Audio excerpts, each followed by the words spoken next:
Giggle. Giggles. Giggling. There was I, at the most dramatic point of the story, and it's being ruined by giggling.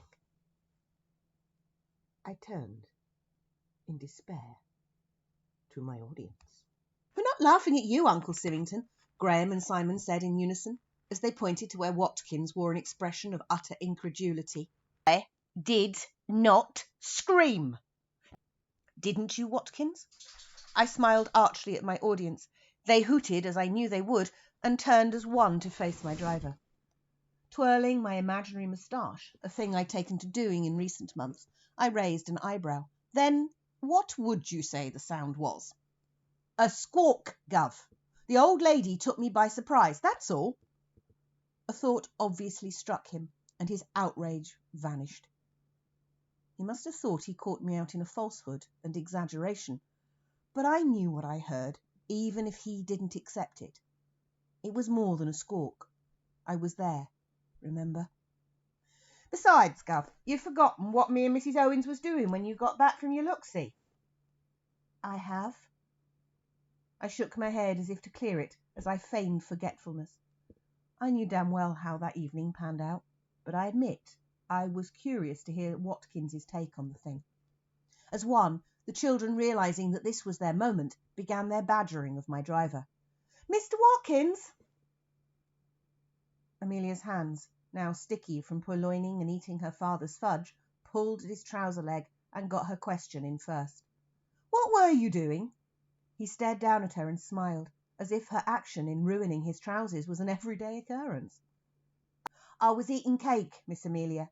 A big, huge wedge of Christmas cake." Being a child deeply concerned with food, Amelia nodded in approval. "Smashing." Looking around the room, I realised not all my audience enjoyed this Christmas story. Susan's mouth thinned into a disapproving line. Her normally bright eyes were harsh with disappointment. Her hands languished at her side. Her feet kicked the ceiling in a half-hearted manner. I opened my mouth, but Watkins forestalled me. "What's up, miss?" "I don't think this is a very good Christmas story, Mr. Watkins." Watkins let his bottom lip stick out in a pout to mirror her own. Then he winked. "Just you wait, Miss Susan," he informed her as he left his chair and sat next to her on the floor, crossing his arms and legs in an exaggerated gesture that showed the observant just how supple and physically fit my driver really was. "It's going to get strange, very strange indeed." His voice lowered to an almost conspiratorial whisper. "You see, whilst your uncle went off on his bit of a look-see, I got too warm by the fireside and went to cool off by looking at the Christmas tree. Only, as I drew close to it, I got caught up in what I can only describe as a huge spider's web." Simon's hand covered an escaping giggle. Graham examined my driver from head to toe, clearly reassessing the man and finding him wanting. Again, I made to intervene. Again, Watkins got there first. "No, it's not what you think. I have a reason to be scared of spiders." Another giggle was stifled by Simon. Graham's assessment moved from wanting to lacking. Even little Amelia's eyes were starting to mist over as tears threatened to show just how far her hero had fallen by his admission. "I got trapped by a nasty bird-eating one in India, so I know what I'm talking about." Susan's look of contempt vanished instantly. Bird-eating spiders were not a thing to ridicule. She'd been to the Natural History Museum with me. She knew exactly what they looked like. "So, anyway," Watkins continued, "there I am, scrubbing the blasted thing out of my eyes and getting the strangest feeling that something's not right with the room, because every time I look through my fingers, the room looks like it's covered in mud and swimming with water, which I know can't be right. So, of course, when I hear the rustle of crinolines, I admit I reacted noisily." My eldest niece's eyes widened as her mouth formed a huge O of surprise. My eldest niece's eyes widened, and as her mouth formed a huge O of surprise, I seized my opportunity and regained control of the story. "Whatever the sound, squawk or scream, It brought me running back to where I left Watkins, I told them.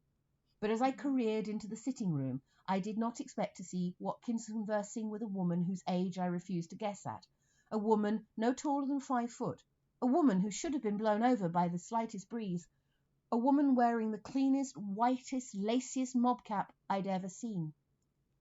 Nadolig llawen, I said in my best Welsh. I bowed deeply as I would have done to grandfather. Merry Christmas, my lord.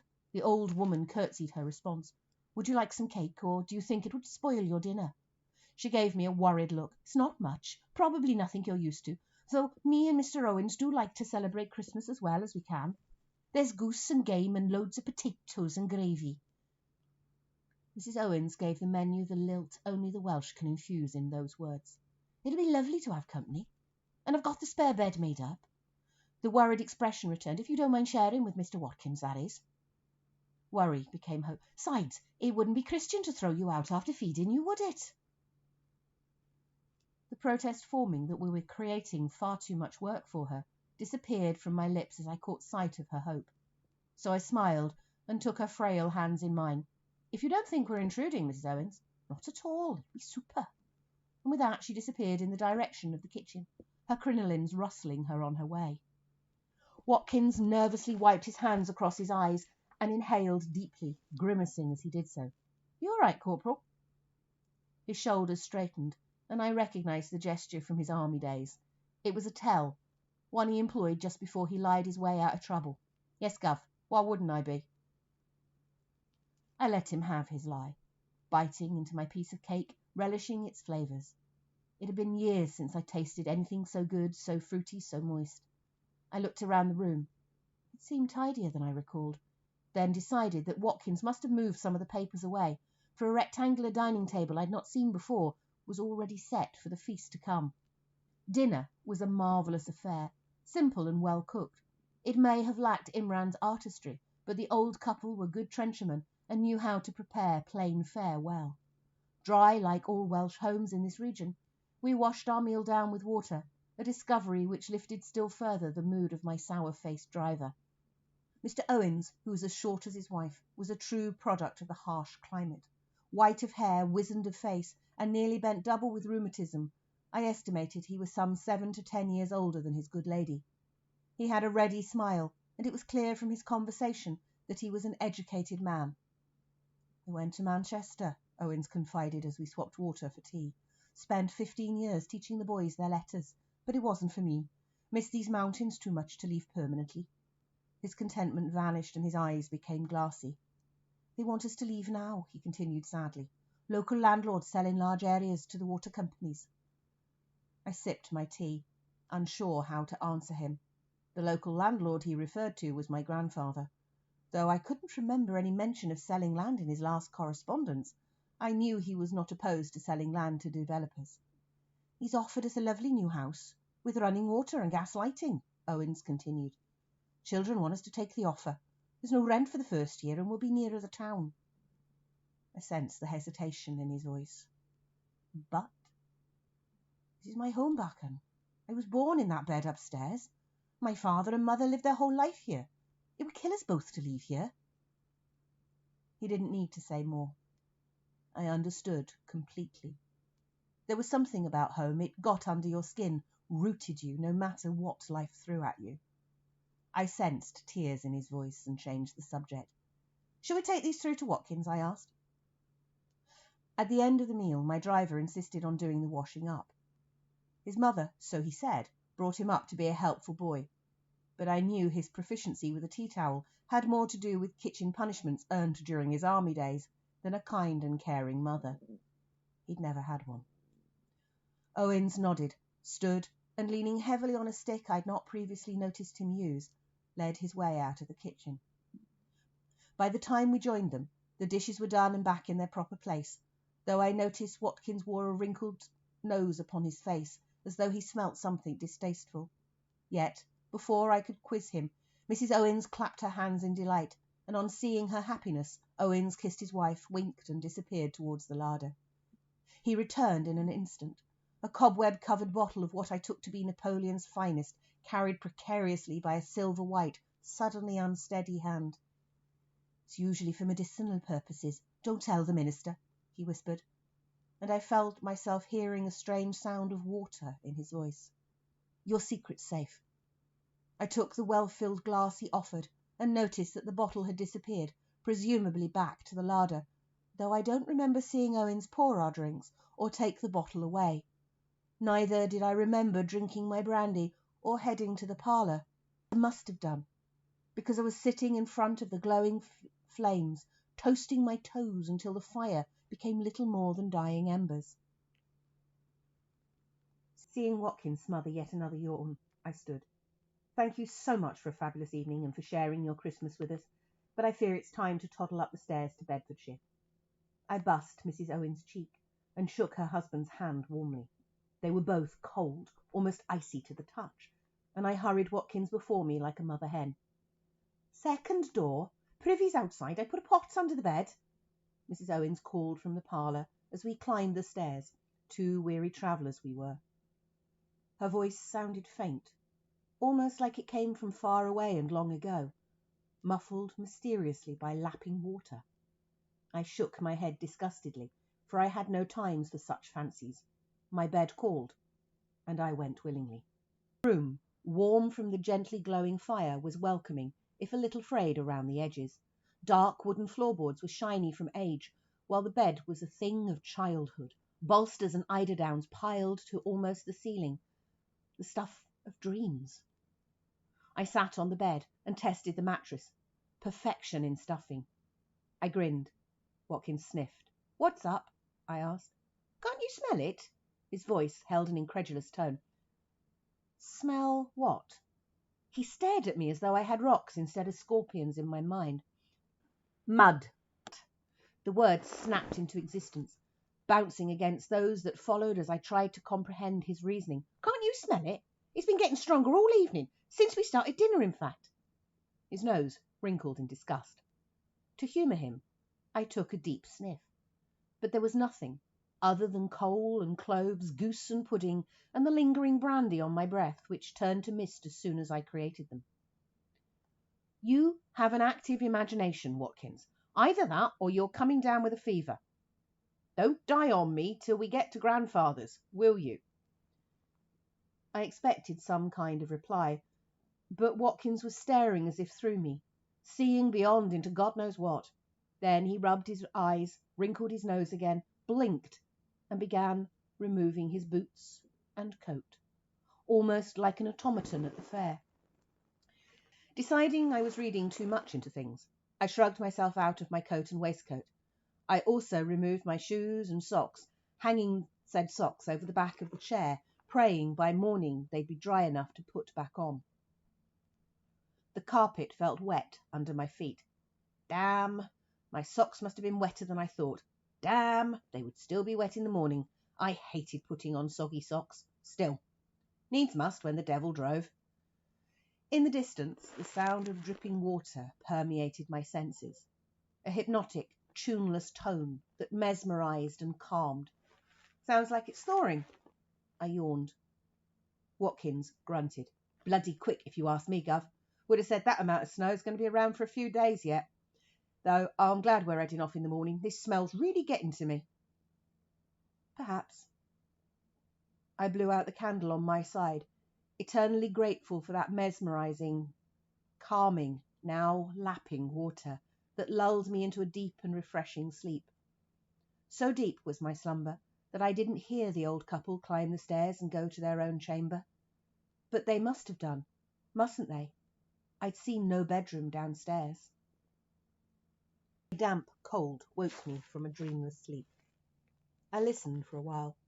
Watkins snored loudly, but that gentle lapping sound so soothing from the night before continued to assail the senses. Morpheus called, and I so wanted to follow. But it was morning, and we could put off the last leg of our voyage no further. We had a car to rescue, a grandfather to visit. I forced an eye to open, unable to unsee discoveries. You will recall I described the room as frayed. In the light of day, it looked devastated, destroyed, a singular survivor of one particular biblical plague, flood. I closed my eyes and tried again. Above me, a hole in the roof acted as a window onto a bright, icy cold morning. The bolster, last night so welcoming and stuffed with young goose feathers, was but a shadow of its nightly self. The eiderdown, so fluffy and warm last night, now little more than sewn squares of faded material. Whatever filling they contained, long gone. How such a thin thing kept us so warm, I do not know. But it had. My attention returned to the hole in the roof. Given its size, Watkins and I should have frozen to death, and yet the room had been so warm when we reached it. My eyes found the grate and widened as if to examine the sight more closely. Clagged with shapeless, nameless debris. No fire would have glowed there for many a year. Struggling to believe my eyes, I decided I needed a witness. I rolled over and tapped Watkins sharply on the back. "Bugger off, Major." Watkins rarely used my rank. When he did so, it was a sign of distinct displeasure. "Tell me what you see." "My eyelids." "Then open them, Corporal." Stunned silence. I only used his rank in dire emergency, or when his riling got too much. "Oh, bloody hell." "It wasn't like this last night, was it, Gov?" Stunned silence. I only used his rank in dire emergency, or when his riling got too much. "Oh, bloody hell. Wasn't like this last night, was it, Gov?" he uttered, in a small voice, lacking the power and confidence his usual brisk tones contained. I didn't answer. I couldn't. Words failed to come. This wasn't a dream, a nightmare. It was real. And my normally blunt, honest driver's fear-filled words confirmed it. I pushed myself into an upright position before swinging my feet out of the bed and onto the wet carpet. Wincing, for I'm the kind of chap who cannot stand wet toes, I squelched through what was left of the runner. Fear and dread my only companions, though I know Watkins watched my progress carefully, Sanchez to my Don Quixote. I reached my clothes, touched them, and recoiled. They were dry. Socks, coat, jacket. Every stain removed, laundered to perfection. Even my shoes were shiny. "What the actual—" Watkins was at my side. His eyebrows folded in upon themselves as he struggled to process the vista before us. "What a Dickens, Gov?" Later, when I had time to ponder, I found myself drawn to my driver's head as it was that morning.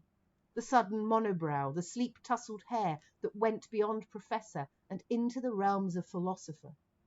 At the time, I barely registered on any level, conscious or otherwise, my driver's resemblance to Mark's. "I'm going downstairs." It was an unnecessary statement. "Find out what on earth is going on." Watkins said nothing, just pulled on his boots and clothes and followed me. I could feel the tension and wariness emanating from him. Beyond the supernatural, it had a corporeal presence, in more ways than one. My driver may have gone civilian, but as he followed me that morning, he was a pure and dedicated killing machine, ready for anything. Or perhaps not. Downstairs was bitterly cold. The front door, so solid last night, was gone, leaving in its wake a gaping hole with lentils gone and the walls collapsing in on themselves. The carpet I'd admired on entry was now little more than backing, covered with drying mud and bits of dying greenery. The paintings, so higgledy-piggledy against the wall, were little more than water-blown canvases or broken frames. The huge map of Africa was torn and twisted beyond recognition, and the ornaments in gewgaws were broken shadows of their former selves. I walked into the parlour, devastated to find there was no Christmas tree, no welcoming fire, no overpowering smell of Christmas, just an all-pervading perfume of mud and stagnant water. I turned to Watkins, but he'd not followed page-like behind me. He'd taken another path, one less trodden, to the kitchen. "Major, no offence, but get your arse in here, now." I walked into the parlour, still unprepared for the discovery to come. There was no Christmas tree. Did I really expect one? No welcoming fire, no overpowering smell of Christmas. only an all-pervading perfume of mud and stagnant water. I turned to Watkins, but he'd not followed page-like behind me. He'd taken another path, one less trodden, to the kitchen. "Major, no offence, get your arse in here now." Another use of my title, and this with swearing he never used in conjunction with it. I froze, felt fear frighten my poor scorpions from their shadows into the bright sunlight of confusion. If his words indicated he was not himself. Watkins blocked the doorway. "You're too late, it's fading," he told me as he stepped aside. I had questions, but they died as I surveyed the room. Little more than shades of shades. Mr. Owens and his wife sat at the table holding hands that faded into nothingness as I watched. His cane lay across the table, preserved for eternity by the water that was no longer confined to the edges of my understanding. Next to that was a cobweb-encrusted bottle and 2 glasses. For a second I smelled the sweet and gorgeous scents of Christmas. Then they were gone, replaced by fetid, unctuous mud. Gagging, I spotted a white scrap of cloth underneath the kitchen chair just vacated by that lovely woman who created such perfection of cake that my tongue recreated its memory there and then. I dived quickly and retrieved it before the ever-encroaching mud could claim it. Mrs. Owens' mob cap. I placed the cap on the table next to the cane and bottle. "Time to go, Watkins." We retraced our steps to the village sign and, having reached it, turned to take one last look. To my dying day and under oath, I swear the village was consumed by a flood. Not like I'd learned at school, by a storm in which the rains came down. No, this was louder, deadlier. Explosions broke the silence of that morning. I followed the noise, finding myself unable to look away as dams across the local rivers and streams were destroyed, and water, gallons of angry, backed-up torrents, rushed into the valley like an unimaginable bomb, blasting everything before it into oblivion, until a swirling curtain of snow blocked everything from me, and I was standing next to Watkins at the side of the car. "Were they ghosts, Uncle Symington?" Amelia sat on Sampson's lap, a sticky hand holding onto his sleeve as if it were a cuddly toy or doll used for comfort. Blinking, I stared at her for a few moments, then shrugged. "I don't know, sweetheart," I said seriously. "I do know there are more things in heaven and earth than are dreamt of by any of us, Amelia mine." Amelia nodded wisely. Susan snorted. "Ghosts don't exist." She looked around at her brothers for their corroboration of her assertion, but theirs were not contemptuous faces. They had questions, and Graham got his in first. "Do you think they stayed when the village got flooded to make the reservoir?" "I asked Grandfather when I got to the cottage. He said no, said all the villagers were evacuated. He'd seen to it personally." "Could they have hidden?" Simon persisted. Watkins shook his head. "Possibly. It was a very topsy-turvy kind of house. As the Major said, it was so cluttered, and the Duke's not the kind of man to spend time searching. But we'll never know. The village has been flooded, 40 years? And I'm not going to risk diving down to the remains of those houses just to see if there are any skeletons sitting around a table." "Very wise, Corporal." Cece, knowing his children's capacity for incessant questions, brought the matter to a close. "Very likely we shall never know, children? So, let's give Uncle Symington a cheer for a fine tale, and then time for one last drink before you 4 head to bed. We're up early tomorrow. It's our turn to do breakfast, so Imran, Sampson and Watkins get their Boxing Day treat." Cries of joy all round, except for Susan, who did a fair impersonation of her mother's mullish expression. She, too, was a late riser, though not with the same excuse her mother had for a lay-in Boxing Day morning, and the first few hours were done grudgingly until Susan consumed breakfast and could view the world through more charitable eyes. Violet didn't approve of waiting on servants, and made her views clear on the subject, though not in front of the staff. Not that they gave 2 hoots, or whatever it was Watkins muttered, on seeing the woman's face mirror her daughter's. Clapping my hands, I shed my storyteller persona and became once more the jovial host. More drinks, anyone? No, you stay there, Samson. I can serve drinks as well as the next man. Samson glared over the top of Amelia's head. So, wretch that I am, I drew attention to his discomfort. Besides, you're doing an excellent job entertaining my niece. Very droll, my lord. I bowed from the waist. I do my best. I do my best. Drinks poured and served. We sat down to the idle chatter of evening, adult-led, but with additions and amusements from the children. Only Amelia refrained from joining us. Something was going on in that mind of hers. It played out on her face just like it did on her father's.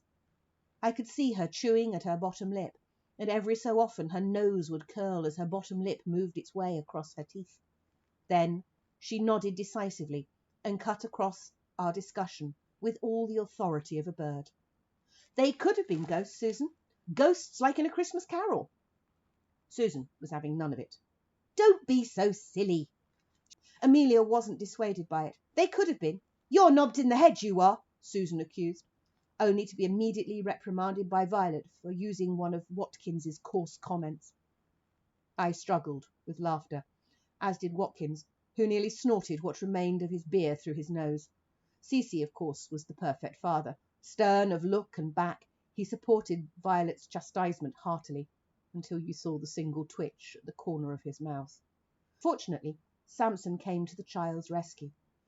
Could they, Miss Amelia? He asked in his best Sergeant Major voice, the one that never failed to sober us into silence.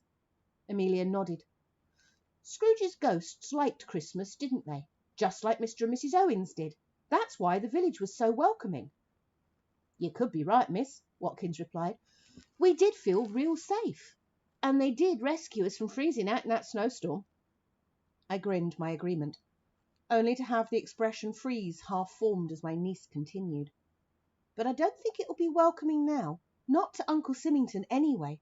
You've not been yourself this Christmas. Are you saying I'm Ebenezer Scrooge, old thing? I kept my tone light and forced jocularity into my words. I think I succeeded. Amelia slithered off Samson's knee and waddled over. I knelt down so that we were of a reasonably similar height. She took my head in her hands and stared deeply into my eyes. I think you've lost something because you were stupid, Uncle Sim. The shortening of my name left me reeling. Out of the mouths of babes and children, indeed. Yet, before I could react, Cece scooped his daughter up and plonked her on his shoulders. Come on, sweetheart, one last treat before bedtime. Imran said I can help him with the turkey sandwiches. Amelia gave a whoop of joy, and Story and me forgotten, Gigi'd her galloping father along the corridor and down the stairs to the kitchen.